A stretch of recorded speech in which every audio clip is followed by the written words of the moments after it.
Assalamualaikum warahmatullahi wabarakatuh. Perkenalkan, nama saya Dinda Rika Stianingrum dari Universitas Islam Negeri Samarinda, Prodi Tadris Bahasa Inggris, Fakultas Tarbiyah Ilmu Keguruan. Baik, di sini saya akan menjawab soal ulangan akhir semester mata kuliah Filsafat Umum dalam bentuk video.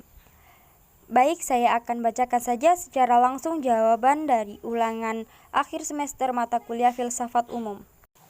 Jawaban nomor 1 yaitu, filsafat adalah sebuah pola pikir yang bersifat menyeluruh, mendasar, sistematis, dan spekulatif. Sedangkan berpikir adalah hal yang awam, yaitu pemikiran yang masih tercampur. Yang dimaksud tercampur di sini adalah belum adanya pemikiran yang mendasar dan spekulatif. Jadi, bisa disimpulkan bahwa berpikir biasa adalah hal yang biasa dilakukan oleh manusia awam, tanpa ada spekulatif dan hal yang mendasar seperti pola pikir berfilsafat. Jawaban nomor 2. Jelaskan proses dalam berfilsafat. Yang pertama, dongeng dan tahayul dapat melahirkan ilmu pengetahuan. Mungkin maksudnya dari suatu dongeng atau tahayul, kita bisa mendapatkan inspirasi untuk menciptakan sebuah ilmu pengetahuan. Baik, di sini saya akan berikan contoh dongeng-dongeng terdahulu tentang manusia yang bisa terbang dan akhirnya ada seseorang yang terinspirasi untuk mewujudkan terciptanya sebuah teknologi untuk bisa membawa manusia terbang seperti halnya pesawat sekarang ini. Yang kedua, keindahan alam semesta di malam hari menimbulkan keingintahuan manusia untuk mencari kebenaran. Mungkin seperti saat seorang melihat ke langit pada saat malam hari, yang melihat sebuah bintang dan seseorang tersebut berpikir, apakah bintang itu benar-benar sekecil itu? Akhirnya membuat seseorang tersebut ingin meneliti bintang tersebut. Ternyata bintang tersebut tidak sekecil yang kita lihat. Bahkan ada bintang yang lebih besar dari matahari, bukan? Hanya itu, berkat penelitian tersebut, kita menemukan planet-planet lain selain planet bumi dan kita jadi mengetahui bahwa alam semesta ini sangatlah luas. Itulah kebenaran yang kita temukan selama ini. Yang ketiga, angan-angan melahirkan filsafat, yaitu adanya angan-angan yang menciptakan sebuah pemikiran yang mendalam secara logika dengan berandai-andai dan menelitinya, dan timbullah suatu pemikiran pemahaman baru yang logis yang bisa disebut dengan filsafat. Jawaban nomor 3. Berdasarkan sejarah konsep berpikir dalam filsafat mengalami perubahan. Baik, saya akan menjelaskan identifikasi pemikiran mengenai yang pertama, periodisasi filsafat Yunani beserta tokoh dan pemikirannya. Baik, kelahiran pemikiran filsafat diawali pada abad ke-6 sebelum Masehi yang ditandai oleh runtuhnya myth dan dongeng-dongeng yang selama ini menjadi pembenaran setiap gejala alam. Filsafat Yunani yang telah berhasil mematahkan berbagai mitos tentang kejadian dan asal-usul alam semesta. Dan itu berarti dimulainya tahap rasionalisasi pemikiran manusia tentang alam semesta. Cara berpikir ini berlangsung sampai abad ke-6 sesudah Masehi. Sedangkan sejak abad ke-6 sebelum Masehi, orang mulai mencari jawaban rasional tentang asal-usul dan kejadian alam semesta. Periode Yunani kuno ini lazim disebut periode filsafat alam. Dikatakan demikian karena pada periode ini ditandai dengan munculnya para ahli pikir alam, di mana arah dan perhatian pemikirannya kepada apa yang diamati di sekitarnya. Mereka membuat pertanyaan-pertanyaan tentang gejala alam yang bersifat filsafati atau berdasarkan akal pikir dan tidak berdasarkan mitos belaka. Mereka mencari asas yang pertama dari alam semesta yang sifatnya mutlak, yang berada di belakang segala sesuatu yang serba berubah. Filosof yang mengembangkan filsafat pada zaman Yunani, yaitu yang begitu ramai dipersoalkan sepanjang sejarah, yaitu Socrates. Setelah itu, Plato meneruskan keaktifan Socrates dengan mengarang dialog-dialog seperti gurunya. Plato berpendapat bahwa berfilsafat artinya mencari kebijaksanaan atau kebenaran, dan oleh karena itu dapat dimengerti bahwa mencari kebenaran itu dilakukan secara bersama-sama dalam suatu dialog. Pemikiran filsafat Yunani kuno mencapai puncaknya pada masa Aristoteles 384 sebelum Masehi sampai 322 sebelum Masehi. Ia mengatakan bahwa tugas utama ilmu pengetahuan ialah mencari penyebab objek yang diselidiki. Kekurangan utama para filosof sebelumnya adalah mereka tidak memeriksa semua penyebabnya. Yang kedua, sebutkan dan jelaskan filosofi besar Islam. Yang pertama, Al-Kindi. Nama lengkapnya Abu Yusuf Yakub bin Ishaq Al-Sabah bin Imran bin Al-Ash'ad bin Qais Al-Kindi. Beliau biasa disebut Yakub, lahir pada tahun 185 H atau 801 Masehi di Kufah. Keturunan dari suku Qais dengan gelar Abu Yusuf atau bapak dari anak yang bernama Yusuf. Nama orang tuanya Ishaq As-Sabah dan ayahnya menjabat gubernur di Kufah pada masa pemerintahan Al-Mahdi dan Harun al-Rashid dari Bani Abbas. Al-Kindi mengarang buku-buku yang menganut keterangan Ibnu al-Nadim.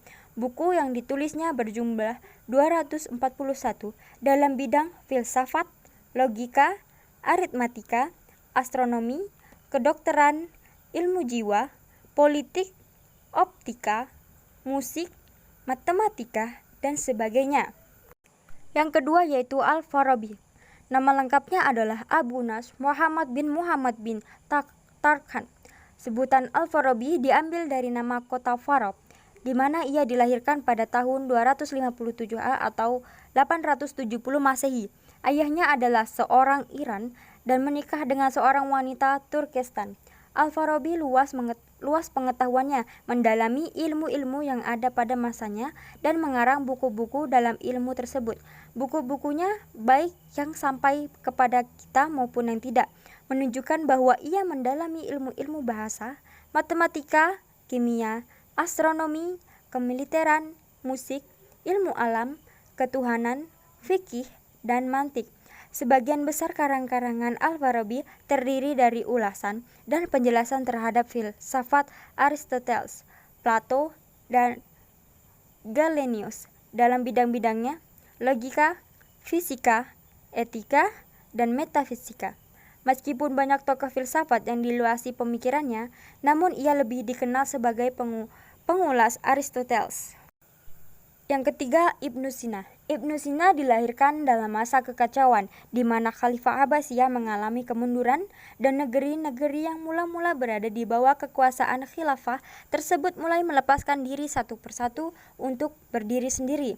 Kota Baghdad bersendiri sebagai pusat pemerintahan Khilafah Abbasiyah dikuasai oleh golongan Bani Buwai pada tahun 334 H, dan kekuasaan mereka berlangsung terus sampai tahun 447 H. Yang keempat yaitu Al-Ghazali. Nama lengkapnya Abu Hamid bin Muhammad bin Ahmad Al-Ghazali, bergelar Hujatul Islam, lahir tahun 450 H di Tus, suatu kota kecil di Khurasan atau Iran. Al-Ghazali pertama-tama belajar agama di kota Tus, kemudian meneruskan di Jurjan, dan akhirnya di Naisabur pada Imam Al-Juwaini, sampai yang terakhir ini wafat tahun 470 atau 1805 Masehi. Kemudian ia berkunjung kepada Nizam al-Mulk di kota Mu'askar, dan daripadanya ia mendapat kehormatan dan penghargaan yang besar, sehingga ia tinggal di kota itu 6 tahun lamanya. Pada tahun 483 atau 1090 Masehi, ia diangkat menjadi guru di sekolah Nizamah Baghdad, dan pekerjaannya itu dilaksanakan dengan sangat berhasil. Selama di Baghdad, selain mengajar, ia juga mengadakan bantahan-bantahan terhadap pikiran-pikiran golongan Bathiniyah, Ismailiniyah, golongan filsafat, dan lain-lain. Poin ketiga untuk jawaban nomor 3, pentingnya ilmu berdasarkan Al-Quran. Al-Quran adalah sumber ilmu pengetahuan gagasan tentang astronomi, ada dikarenakan keterangan Allah Ta'ala tentang ciptaannya langit dan bumi. Al-Quran juga bisa dijadikan berita dari berbagai aspek, dari segi ilmu pengetahuan dan juga akhlak. Baik, poin keempat, konsep Barat yang bertentangan dengan Islam, salah satu contohnya adalah penciptaan manusia yang difilsafati oleh orang Barat dari kera. Sedangkan konsep filsafat dari Islam, penciptaan manusia awal mulanya dari Nabi Adam alaihissalam yang dijodohkan dengan Ibu Hawa dan melahirkan umat manusia. Jawaban nomor 4, objek material. Objek material adalah yaitu hal atau bahan yang diselidiki atau hal yang dijadikan sasaran penyelidikan, atau segala sesuatu yang ada. Objek yang dikaji adalah sesuatu yang dapat dirasionalkan, yang bersifat empiris dan ilmiah. Sesuatu yang dianggap ada bahkan hanya dirasakan indera saja, tapi ada beberapa hal yang tidak bisa dirasakan secara langsung oleh indera. Misalkan saja sejarah, sesuatu yang ada kemudian disebutkan sebagai ini. Thinkable, hal rasional yang berdasarkan pada inderawi dalam artian selama panca indera bisa mengenali atau merasakan hal tersebut, maka itulah hakikat dalam objek material. Unthinkable, sesuatu yang tidak terfikirkan oleh kita namun bisa jadi, sedangkan atau telah difikirkan oleh orang lain.